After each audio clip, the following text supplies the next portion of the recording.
I'm teaching you about healing of not just the body, not just the mind, but the spirit. The spiritual healing is much greater than the sum total of the rest. When you die, the body's gone. It don't make no difference. It'll get sick again, something else. But it's the spirit. So I'm out there teaching, and those who were in the group yesterday, I basically say that all illness is spiritually based. Okay? I've taken what I learned as a child, literally, with my first near-death experience, when I healed my dog, and people heard that story yesterday, and with energy and transferring it and all that, to when I was living in the islands. In fact, I live a few miles from here. I was 18, and then I went over to Honolulu, and I was studying under David K. Bray, for those that know the great kahuna. That's who he was. And I knocked on his door because my sister, younger sister, was dating his grandson. And she goes, well, you're going to go over here. You're probably going to get in trouble. You only took $40 with you to move to Hawaii. And, a surfboard, a bag, and $40 and a one-way ticket. Not the brightest thing at 18 years old. And so I found his address, knocked on his door, and here's this guy comes, and he's got, that fuzzy white hair, and those big eyes, and he had the earrings, and he's just staring at me because nobody told him I was coming. He didn't know who I was. And then he goes, I've been waiting for you. I'm going, I'm not collecting for nothing. No, I'm waiting for you. And so then he took me in, and he explained that, and I was 18, he was 60-something. Well, he met with President Eisenhower and Otto Preminger and John Wayne, all these people. He was in, those that have around in the 60s or the 50s know how big this guy was. In fact, I think he's one of the last kahunas that ever got arrested and put in jail for practicing this religion.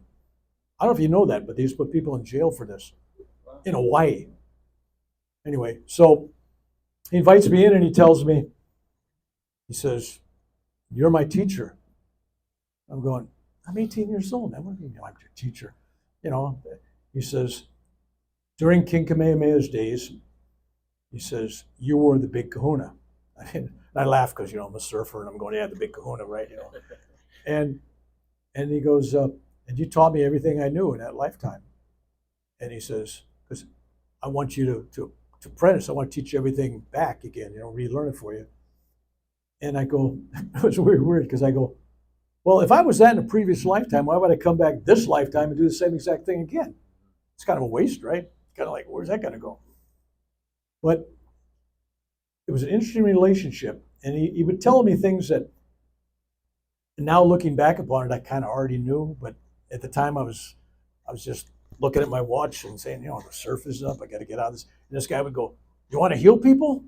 And I'm going, yeah, okay, fine. He says, I'm going to teach you how to heal people. He says, first thing you do, you got to love yourself. And I'm going, where is this going?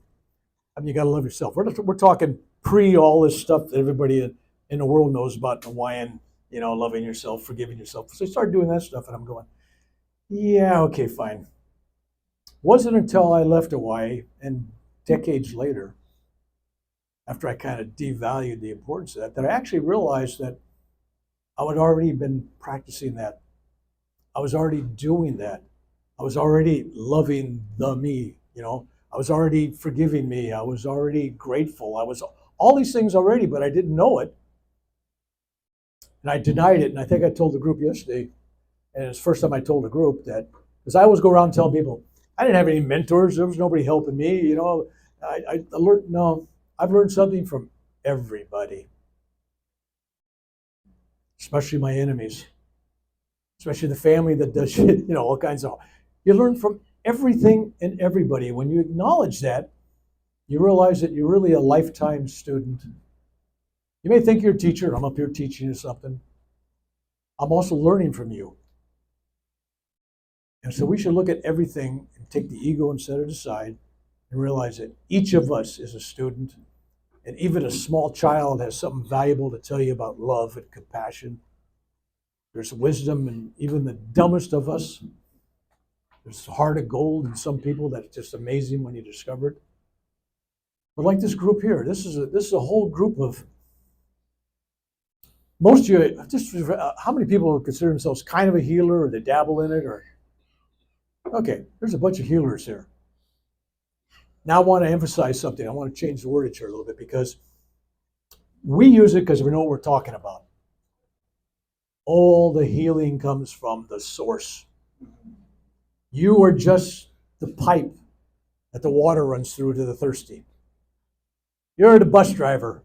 You ain't even the bus, and you're taking them someplace. So you're basically a spiritual cheerleader. You're teaching people to focus. Don't ever quote me on that. Reverend Bill, spiritual cheerleader. Yeah. Yeah. For the Dallas Cowboys, no less. All right. But each of us come into this world with gifts. Some are obvious. You can sing, you can play music, you can act, you're a quarterback, you're whatever.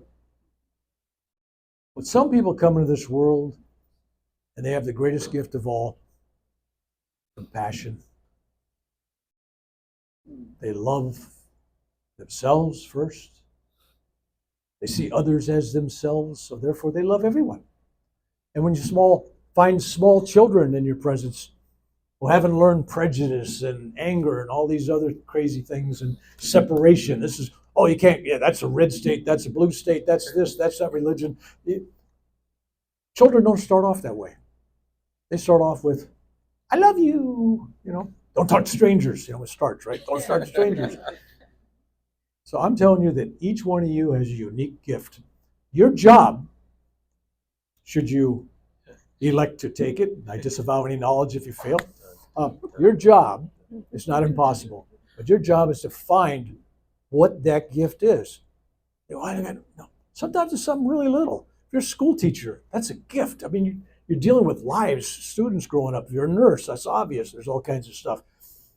But if you're just working in a grocery store, checking people out, all those interactions with those people, you're giving them something. In Ireland, any Irish here besides me? Oh, we got some Irishmen. All right. In Ireland, they got a thing. When you walk in the path, people going by, never pass anybody without giving them a gift. That gift could be a smile. It could be top of the morning to you, Seamus. It could be anything. If nothing else, a silent prayer as you pass a guy that's in trouble on the side of the road or something. But you always gift people you run into. And if you do that all your life, here's the deal. How many have entertained strangers and realized that they were really later on angels? And I'll tell you a story about that. Because we're going to do this today. We're going to talk a little bit about energy. We're going to talk a little bit about near-death experiences. When I go out places, people always say, well, how come you didn't tell this story? How come you didn't tell this story? And if you've been watching my YouTube videos, I probably got umpteen experiences. And of course, being an Irishman, I could talk myself to death or you to death, one of the two. And but I was having this feeling. And when I say feeling, I mean a feeling, a knowing. And a whole bunch of these people know what I'm talking about. There's a difference between, no, I mean a real feeling. I kept hearing this passage from the scripture saying, beware of strangers as there may go an angel in disguise, something like that, whatever the exact quote is. And it kept coming up. I mean, I'd go into a dentist's office and I'd pick up a magazine. It was a Guidepost magazine. That's the first thing, the page I opened up and it has that. I'm going, oh, that's very interesting. I go into a bookstore and they had a hardback on sale for $2, the throwaways. And I pick up this book on sun signs or something, right? And that's a quote at the top of a page. And I'm going, that was 2 days in a row. And it just kept coming up. And I knew there was somebody coming into my life. And my goal was to hear the call and serve. That was it. I didn't know what, where, when, why, but I knew somebody needed help. So later on in the week, I'm at work. I was a boss at the post office. And it was like about 10:30 or 11 in the morning. I still got half a day to go. I just get up from my desk and I say, I'm going home. Nobody, my boss, nobody asked me why. Are you sick or you want to leave? No, I just walk out. I just go, I'm going. Not a usual behavior. It was a Friday. And I drive from Sacramento down to Elk Grove where I live, and it's a rainy day. And it's the urges. I got to be there. I got to leave now. It's like, you got to leave now. So I start driving down the road, Highway 99, if you know the area. Elk Grove's about 15 miles outside of Sacramento. And I go by this on-ramp. And there's this, as it turns out, a 22-year-old young man, former foster child, as I found out, that was hitchhiking in the rain. He's got short sleeve shirt on, soaking wet. He's taken socks. He's put them over his hands for gloves, and they're all wet. He's kind of got what I call a Scooby-Doo beard. You know, those little straggly hairs coming out, right? 22-year-old trying to grow a beard and ain't nothing. And he was sitting there, and he was shaking, and I go, that's a stupid place to hitchhike. But I'm going, this is so crazy. I mean, this is 1990, and nobody hitchhikes anymore. This is nuts, right? So I pull off my truck, and I said, get in. I said, where are you going? He goes, to Texas. Well, that's only 2,000 miles away or something. I said, well, I'm going 5 miles. Hop in. We'll work with this. So he gets in, and he tells a story about how he outgrew foster care. He was a foster child. In California, I don't know about Hawaii, but in California, when you're 18, you're out. You're on your own. I mean, there's no more help. That was the old days. It was just, you're out. There's no subsidies. There's no grants. It's just, you were out. And so he went up the coast to a place called Mendocino, where he found his grandmother, and he stayed with her until he was 22, and she died on him. Yeah, that's what he said. Yeah, she died on me, and he had to leave, and so he was going to Texas to try to find his father. And he heard he's in Texas. Okay, good luck. So I said, just stay in the truck. So I brought him home, and he smelled so bad because he'd been 2 weeks on the road hitchhiking, and he was sweat, and it was just god awful. So I come into the house, and I go by the bathroom downstairs. I said, hey, go in there. There's towels. There's everything. Take a shower, clean up, throw your dirty clothes out here. I'll take care of them. Well, So he goes in there while he's showering. His clothes are so terrible, I throw them away. and because he was about my size, then when I gave him some Levi's, sweatshirts and T-shirts, underwear, socks, a jacket, a Oakland Raiders, hoodie. I mean, I got the whole thing. I mean, he was ready to, in a bag, in a backpack. I'm thinking, he's going to be homeless. How can a guy be homeless with no luggage, no nothing, right? So, and then I stuffed some camping gear in there, flashlight, matches, utensils, a canteen, a tarp to make a tent out of. I mean, he was set up. I mean, if you're going to be a bum, let's do it right?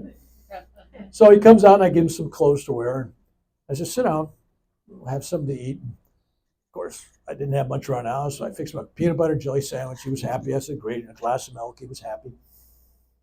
And then he starts talking. And he says, last night he was camping in an open field where I picked him up right in there. And it started raining. It does rain in California every once in a while. He was on one night that it actually rained. And he had a cotton sleeping bag in the rain with no tent. And he left it there because obviously it's ruined, right? And his clothes were all ruined. Everything was ruined, and he was chilled. And then he didn't use the word suicide, but he basically said he had no reason left to live and he wanted to just go. Totally bottomed out, hopeless. And then he said, and I had a real life dream, whatever that meant to him. And a man looking exactly like you, wearing exactly the clothes you got on, exactly that hat, came up to me and said, and I stopped him. And I just looked at him and I said, and God loves you. And he broke down and he cried. He says, that's what the man said. I go, okay. And then I'm sitting there talking to him, and Everybody got a kitchen, you got a junk drawer where you put coupons and weird stuff in. Okay. I go into my junk drawer. Again, no ration, no reason. I go into this junk kitchen drawer, and there's a pack of sugarless gum that's half gone. It's not even a full pack, right? And I take it and I put it in my hand, and I walk up to him and I go, I put it in his hand and I go, now when you open up and look at this, you're going to know that what happened yesterday was real. I'm thinking, see, a normal person would think, what in the hell are you doing? You're giving this guy this crappy gum thing, and that's supposed to be some kind of symbolic gesture? Anyway, I didn't think that. I never even thought that. I just did that because that's what I was supposed to do. And then he opens it up and he just burst down and had a breakdown. He cried. He says, because the man in the real life dream gave me exactly that, with the empty things for where the gum's supposed to be, and the whole thing, right? And I said, now I believe everything that happened to you was real. I've been praying for that man since 1990. He was 22, so now we got to add in, 34 years? So he's 56 years old. Have I stopped praying for him? No. Will I ever see him again? I don't know. But his spirit will know. There was an energy connection at that moment. I knew he was coming. I knew that was my job, my task, because I opened up to the universe this portal of use me. But I'd been praying for him. The point here, prayer is energy. You pray for somebody, well, I prayed for him for 6 months, nothing happened. Well, you know what? You pray, you pray, you pray. Well, what if it doesn't work? Then you pray and pray and pray. All prayer is a focused energy of love. You don't tell God what to do and what results you want. You're just sending love. That is what energy is about. Why does healing energy work? Because it's really about love. And love is the greatest energy and frequency of creation or non-creation. Love is it. I mean, I even have this belief that if we're all made in God's image, right, whatever that may be, in my mind, I'm thinking everything's made out of energy. You break it down to the smallest pieces, quarks and strength, all that stuff, it's all energy. So if that energy truly is the source, it's love, then all of us are made of love. I know that's a big simplistic thing. I'm giving you love. And if you're sitting there trying to think about, taking notes, I'm going, you're missing the transmission. So I tell stories as I go around the world, and I've done it with audiences that don't even understand a word I'm saying, which I found interesting. They get the same result. Because they're not thinking. At one point they go, oh, this guy's just crazy Irishman. He goes on and on and on and on, and it loses their mind, and pretty soon they're in dayland. They're out there going. That's where I want to take you. I want to take you to a mindless place where the only thing that exists is one consciousness. And that one consciousness is focused on love. That's it. So everything that happens is your life. Everything. Divorce, most especially. I think I deal with a lot of people that divorce is probably the dream killer, because you start thinking things about yourself. Well, it's perfect. I married a perfect guy, perfect woman. This thing's going well. And all of a sudden, next thing you know, you've lost your children, you've lost your husband or spouse, and you're going down a whole different road. And you're going, I didn't even know they were, they'll tell me, I didn't even know I was capable of having these feelings of anger, frustration, depression, and second guessing. And I tell them it's a gift. Look for the gift. There is a gift in all that. That is what people are missing. You get sick, because a lot of people come for physical healing. So I tell people, no, what's the gift? So in my case, I talked about this yesterday, but in my case, I've been fighting cancer since 1979. I'm good at healing myself, Prevention is not my thing. My wife tells me, well, why don't you work on prevention? It'd be a lot better to prevent something that, after they cut you to pieces. And if you wish, I got some ugly pictures to show you, but the face has been operated on 15 times, major surgery in the last 3 years, but probably 28 times since 1979. I'm talking, okay, when I'm talking to you, I mentioned this yesterday, this is the third incarnation of my nose. It's been cut off. This is my shoulder. Oh, how could that be? Well, that just is. But I always loved, whatever they did, I always loved it. I loved the cancer because you're supposed to love your enemy. And when I was going through these hideous very Scarface kind of operations and stuff that were really ugly and painful, I always thought, what a beautiful story. When I recover from this can make a great story in front of a group like this. Look, I had all that, and then look at me. 3 weeks later, I looked like, and basically 3-4 weeks later, I looked just like this. After looking like, like, was a Raggedy Ann doll that got torn up and they stitch them up, right? It was like 300 stitches at one time. I mean, that's a lot. Top of the head cut off with a saw 3 times. Boom. So when I come to people to talk about energy healing, I'm walking my talk. I'm walking my talk. When I tell you that love heals anything and everything, whether you see it or not, that's the truth. For example, well, I prayed to God for this and nothing happened. First off, you're praying to God. Like God is not here with you. God is someplace separate than you, right? I don't pray to God. I talk to God. It's right here. It's me. It's inside. It's all of you. If I help you, I'm helping God. If I love you, I'm helping God. I love God. I love you. And we're one. That's the part that people don't get. How could you hate somebody? You can hate what they do, because I have 2 rules. Reverend Bill's got 2 rules.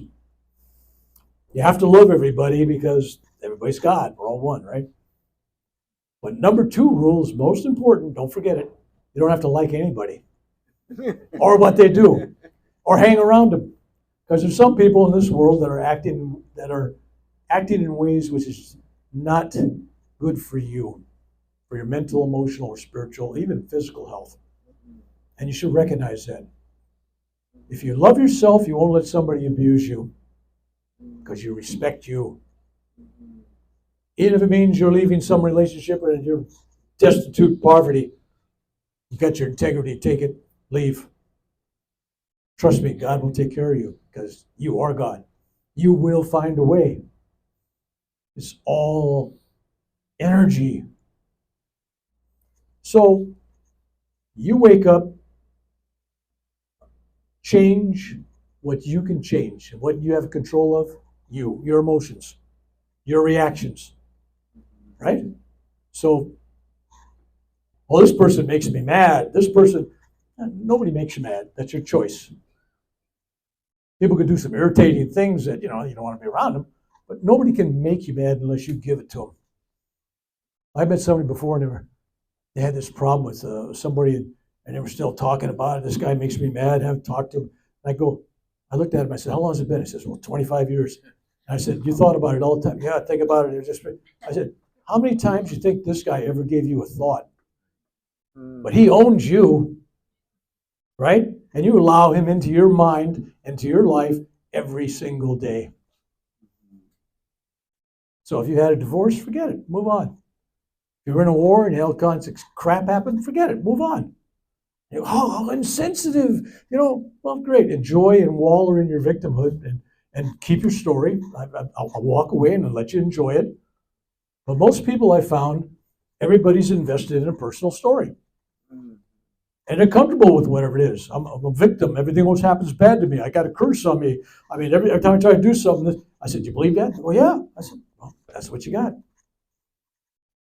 You are whatever you believe you are.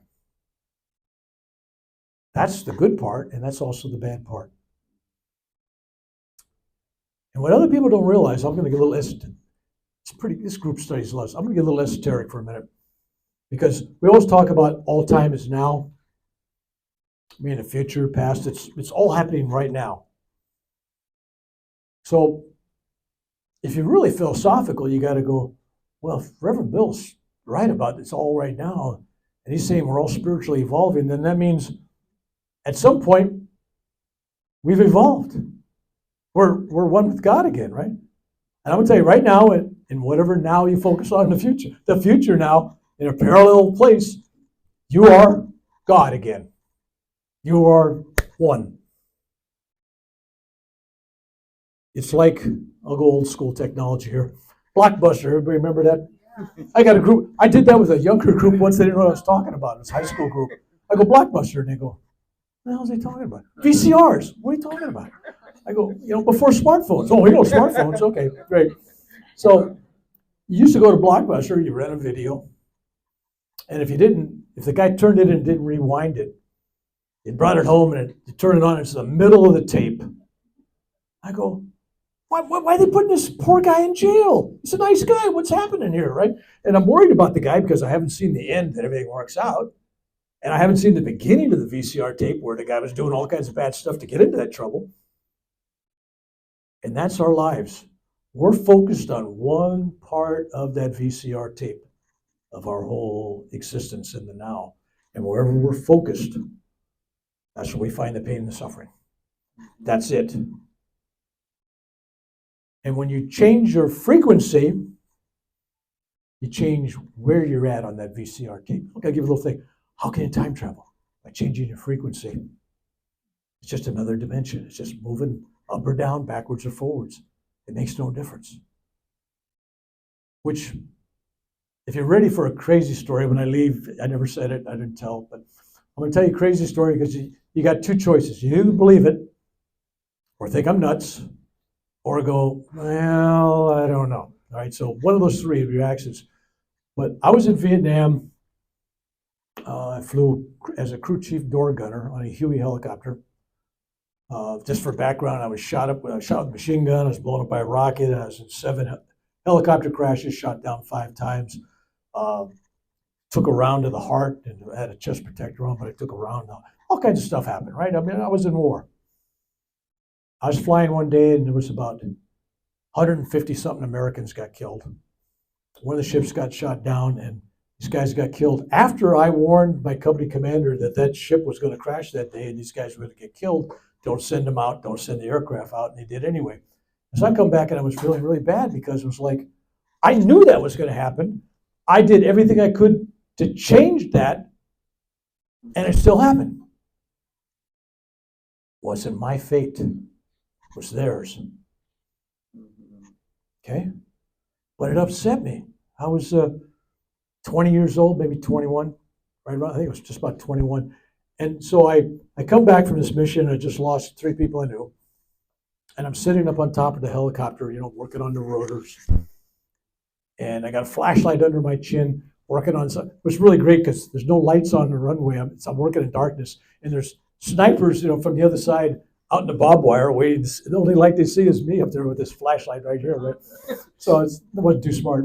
Anyway, I'm sitting there, and all of a sudden, as I'm having these inner thoughts about, how come I couldn't do nothing? What's the point of no if you can't do anything about it? And I look up and I see my 50-some-year-old self sitting there, beard, gray beard, I'm going, and I know that's me in the future, right? I know that's me. I mean, it wasn't have to be introduced. It was like, and then the old me tells the young me, hey, Bill, relax. Everything works out okay in the end. You can't change other people's destiny. That's their choice. Not your job. Not your job. So I remembered that conversation and I was thinking about it, and then I was in a situation when I'm 50-something, that same age, right? I'm in a room, I meditated, and my daughter was doing something. I thought, man, there's some things coming up. She's got to go through an accident. This is going to happen. This is going to happen. And even though I knew it, I couldn't change it. And boom, next thing you know, I go into this meditative,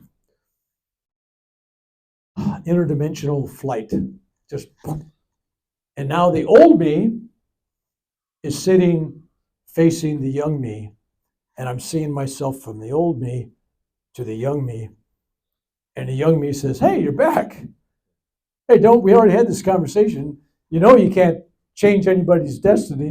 He says, "You told me that before." So it was the old me and the young me talking to each other, which is really a crazy story. And I'm telling you, it all takes place in the now. I had that conversation with myself for the future, with my future self having a conversation with me in the past. And it all worked out. Either that or I'm crazier than a hoot and you guys will get your money back. Maybe get your money back for coming here. So, time travel is just frequency changing. People that make predictions about things happening in the future, like I predicted the Kennedy assassination when I was in high school. I told the principal, 3 weeks from now, Kennedy's going to get killed. The president's going to get killed in Texas. You don't just say that stuff. It happened 3 weeks later. That's exactly what happened. Now, I had this whole thing. I saw the whole assassination. Mine must have been aired some wrong because in my vision of the assassination, there was more than just Oswald. I'll let it go at that. I tried to tell that story on Facebook, and then I got censored and put in jail for telling something that was against the Warren Commission report. I go, what? Spreading propaganda that there was more than one shooter. I'm going, what? I'm just telling my experience that there was more. Anyway, long story short, tuning into things is not magic. It's just frequency change. Now, I got married to the young girl, the woman that I met at 14 years old. We didn't get married at that age. Start that thought process. We met in high school in 1960. We dated 1963, 64. And I knew that I was going to marry her. But she was going to University of California, and I was going into the Army, and God knows what. So we had our lives. Anyway, so finally, in 1970, we got married. After a miraculous thing happened, which may or may not talk about here. But she heard all these things about me. I said, in high school, man, all this stuff you were, I'd watch a baseball game and I'd tell the guys in the room, next pitch, left field, home run. That guy's going to try to steal base, before he does, right? And he'll be thrown out over here, right? All this kind of stuff, and all the guys are always entertained. Well, that's cool. He knows all that stuff, right? But it was a worthless talent. Didn't change the world. So she says, well, I heard all this stuff. I'm not too sure about any of that stuff. I said, okay. So I went to bed one night. I lived in Danville, California. Somebody here knows where that is, maybe. Over by Concord, Walnut Creek. And it was hot. It was about 108 degrees, and it was hot upstairs. So my wife went down. She slept on the sofa, and I stayed up there trying to, sleep in the heat. And we were just married. We weren't married very long at that point. And I was in a meditative state. And I was focusing on this picture of Paramahansa Yogananda, if you know what that is. It was this picture called The Last Photo, his last smile before he died. And all of a sudden, boom, I'm out of my body. And for some of you, okay, just have an out-of-body experience. Okay. Your normal, everyday, out-of-body experience, with the silver cord, you're floating around the room, you float through the wall, you float downstairs, you float across. Okay, so everybody's kind of with me there. You've been with me on that, right? So it's just a simple journey. And what makes the story interesting is, normally when you have an out-of-body experience, you're the only one that experiences it. Right? Hey, here I am. Nobody sees you. You're just wandering around this ghost. And so I go downstairs, and my wife is sleeping on the sofa. And I'm just going right towards her, right? And she wakes up, she sits up, and she sees me, and her eyes get like silver dollars, right? Big, whoa. And then I sit on the sofa, actually sit down on the sofa. And the sofa starts to levitate about 18 inches and starts moving around the room. And now she's getting like, this is really insane, crazy, right? Like, whoa. And she's getting scared. And I look at her because the energy is starting to change and shift here. And I just said, whenever you need me, not when you want me, whenever you need me, I'll be there for you. And then boom, she got scared. Boom. So the next day she wakes up, she goes, oh my God, I had this terrible nightmare last night. I said, let me tell you what you had. All right, so then I told her, and she goes, don't you ever do that to me again. So, but see, did I plan that? No. I was upstairs loving my wife, thinking about her, and love did that. If you're having these unique experiences, these spiritual things happening to you, and you're chasing those experiences, you're missing the fundamental principle of just loving God. It's not about the experiences. So I tell people, well, I'm doing ayahuasca and I'm having these great spiritual experiences, and I'm doing these drugs and acid, I'm doing mushrooms. I go, no, you're not chasing God, you're chasing experiences. Yeah, these things are kind of real because you go in another dimension, there's all this crap, but I mean, in my world, you don't seek God with love and end up barfing. You know, like an ayahuasca, right? And it's like, well, I'm not addicted to this stuff. I only do it 3 times a week. Okay, great. So I quit anytime I want. How many years have you been doing it? 15? I mean, that's an actual quote from somebody. So it's like chasing God is not the right word. Loving God, whether you ever find him, clutch him, race him, just love God. And if you're meditating to gain powers because you want to have these spiritual experiences, you want to walk through walls, you want time travel, you want to read minds, you want to heal, well, you know what? That's all stuff. I love you, Dad, but I want all this from you. Instead of I just love you, Dad, Mom, whatever, however you treat God. Just love the divine source. Seek nothing in return. Nothing. People don't get it.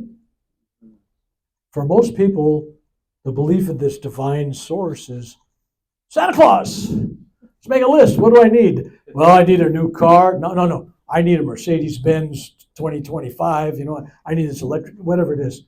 And they put all these things on a vision board. Put all these things on a vision board, but they're all things.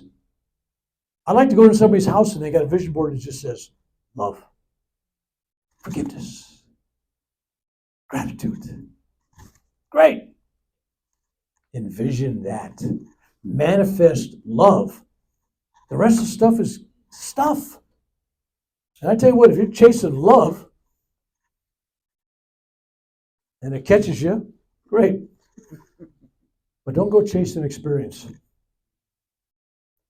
And you'll see if you hang around this energy world long enough, there's a lot of people out there with a lot of power, a lot of energy, got millions of followers, sell tons of books.